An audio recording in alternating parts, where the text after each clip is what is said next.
$270,000, तो जिसमें आपकी ईच एंड एवरी कॉस्ट होगी। तो आपका पूरा प्रोसेस हो जाएगा। इट विल टेक 3 मंथ्स, आपके पासपोर्ट आपके हाथ में आ जाएंगे। लेकिन अगर आपके पास $250,000 नहीं है तो प्रॉपर्टी परचेज करते हैं। I am again telling you कि मैं इस वक्त बात कर रहा हूं उन लोगों की जिनका बजट $250,000 का नहीं है। तो आप तो इंटाइटल होंगे पीआर लेने के, लेकिन आपकी फैमिली को जो टीआरसी मिलेगा वो टूरिस्टिक टीआरसी होगा। It will not be residence permit. अस्सलाम वालेकुम, welcome back to hang out. I am your host Shiraz. अगर आप तुर्की के अंदर प्रॉपर्टी खरीदने आना चाहते हैं तो आप सबसे पहले अपना यहाँ टीआरसी अप्लाई करें। आप यहाँ का वीज़ा लें, विजिट वीज़ा लें। विजिट वीज़ा लेके अपना टीआरसी अप्लाई करें और टीआरसी अप्लाई करने के बाद एक्सप्लोर करें ईच एंड एवरी डिस्ट्रिक्ट। तुर्की बहुत खूबसूरत है।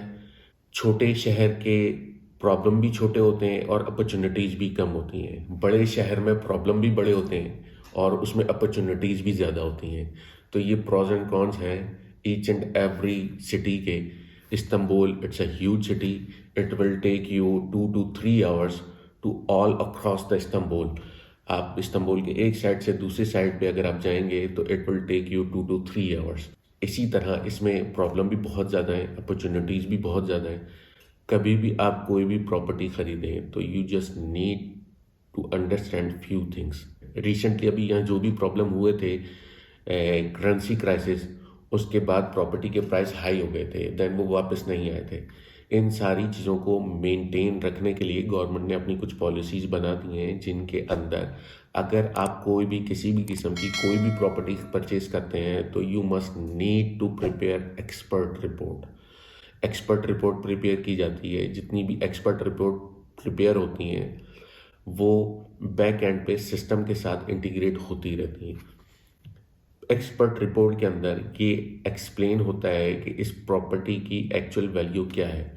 अगर आप प्रॉपर्टी की एक्चुअल वैल्यू जो एक्सपर्ट रिपोर्ट में लिखी हुई है वो आप पे कर रहे हैं तो यू आर ऑल गुड। लेकिन अगर आप एक्सपर्ट रिपोर्ट से ज़्यादा पे कर रहे हैं तो you are in a problem. आप मार्केट वैल्यू के हिसाब से यहाँ आप पे तो कर रहे होंगे, डेफिनेटली वहाँ मार्केट की वैल्यू बनी हुई है कि जी अब इतनी, लेकिन अगर डिफरेंस जो है वो 10 to 15% का है तो दैट इज़ फाइन। लेकिन इफ़ यू सी के डिफरेंस इज़ ऑलमोस्ट लाइक 100 और मोर देन 100%, तो थोड़ा सोचने की ज़रूरत है आपको।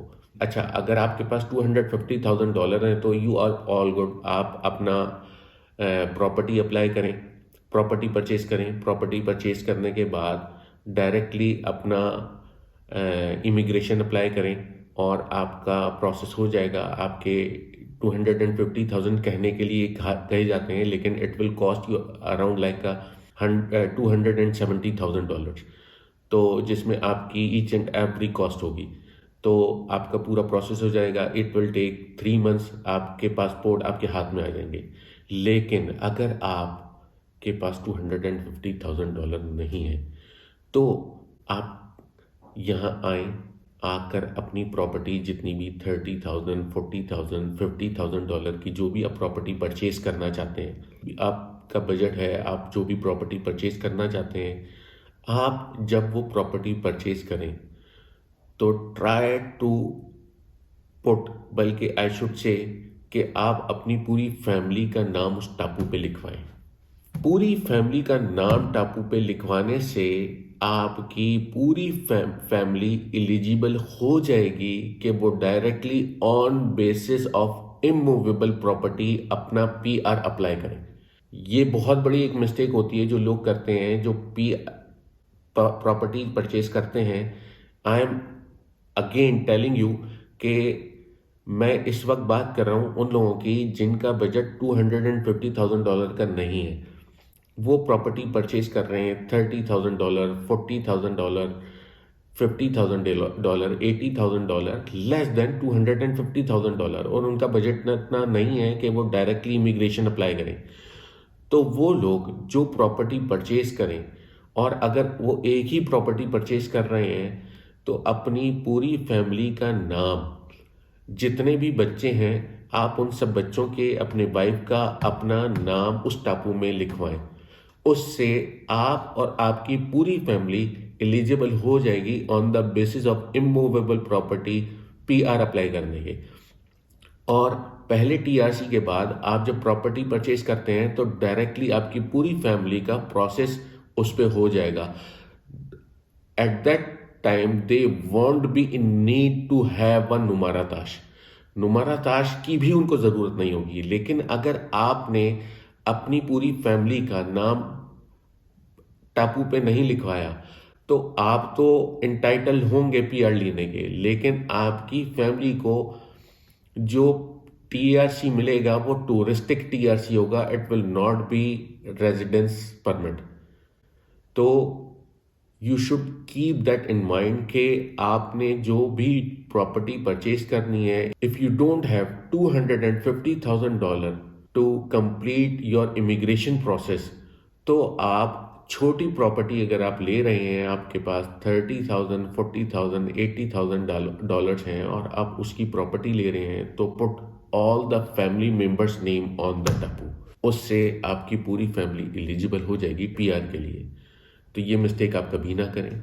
आप अपनी पूरी फैमिली का नाम टापू पे लिखवाएं और उससे अगर आपके बच्चे 18+ भी हो गए हैं या होने वाले हैं तो भी वो इंटाइटल्ड होंगे कि वो आराम से पीआर ले सकें। वरना ये एक बहुत बड़ा प्रॉब्लम हो जाता है कि आपके बच्चे 18 को क्रॉस करने वाले हों तो आपकी फैमिली के अंदर फिर वो इंटाइटल्ड नहीं हो पाते।